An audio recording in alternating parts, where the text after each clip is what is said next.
দেশটা আমি রেখে গেছি তোমাদের কাছে। আমি লড়ে আমার দাদি বেগম খালেদা জিয়া জীবিত থাকাকাল দেশে ফিরে আসাকে ঠেকাতে ধানের শীষে দিলে ভোট।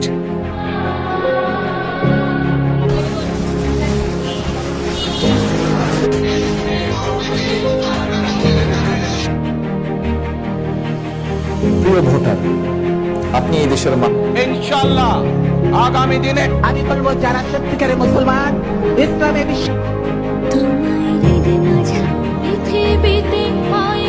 দেশের বাইরে আমার কোনো ঠিকানা নেই, এটাই হলো আমার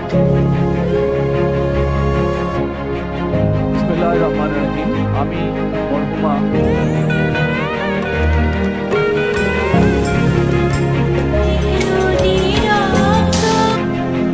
বিসমিল্লাহির রহমানির রহিম।